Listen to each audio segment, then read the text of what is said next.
Welcome to the Horrorfest.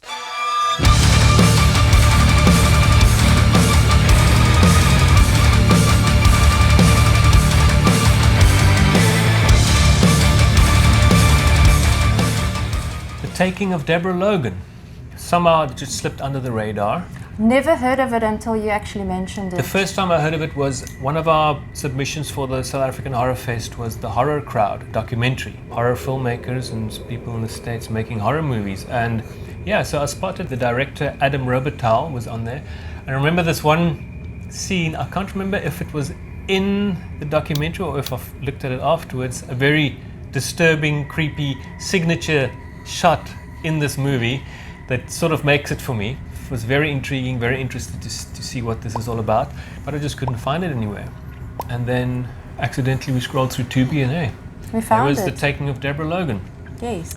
Jill Larson plays the part of the lady that is afflicted with Alzheimer's, and the whole vibe of the movie is it's shot documentary style, and they follow this lady around to document her deterioration, to sort of document Alzheimer's. Yeah, you know, they're sort of paying them, they kind of need the money for medical stuff, so that's why they're allowing them to intrude into their lives to film this process of this woman's deterioration. And Jill Larson plays the role of Deborah Logan, and I must say she does a fantastic job. And I don't think she's she's not a young, by any means a young person. She's what, in a Must be in her 60s? Late 60s, maybe even 70s. She used to be in quite a few TV soap productions, The Young and the Restless, Santa Barbara, All My Children. She also played in a small part in Shutter Island, and she was also in Desperate Housewives. She played a small role in that TV. But she's very good in this.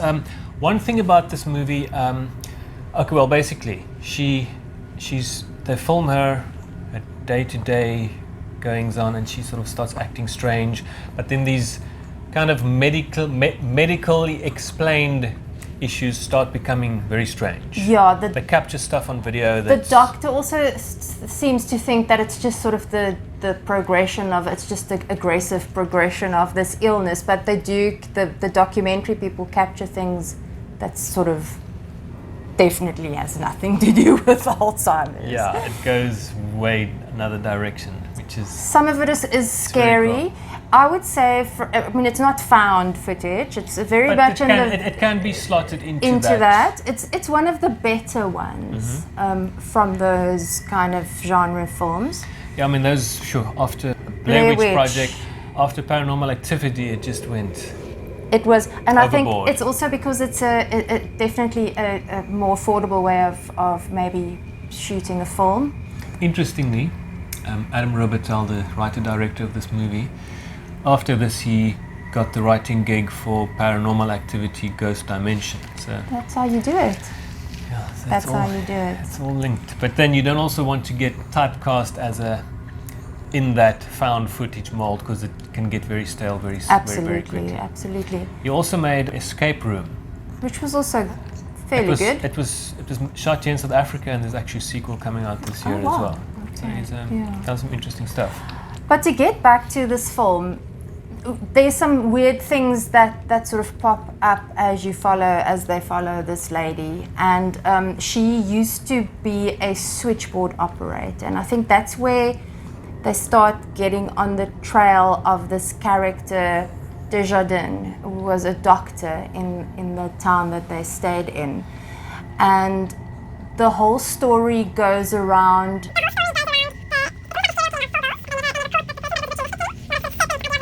A cool thing is, one of the documentary crew, when things get weird, he said, "Screw this, I'm getting out of here." As opposed to everyone's always sticking around. Yes.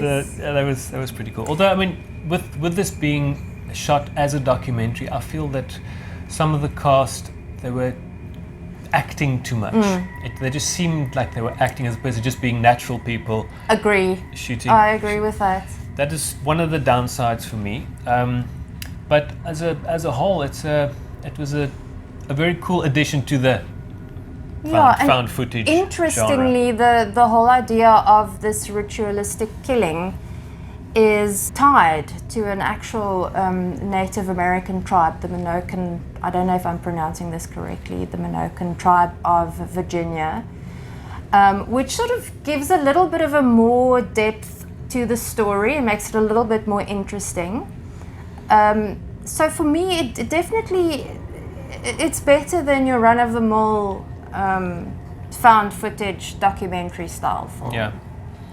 Yeah, so we finally watched this. Yes. Because we do have a list of movies that we still need to see.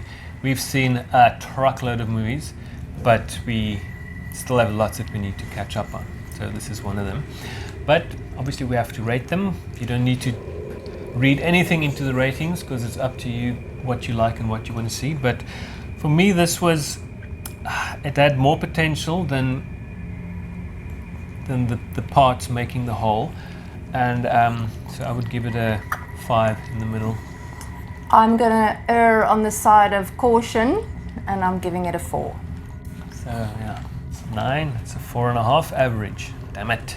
I prefer if movies have like a over 5 than they.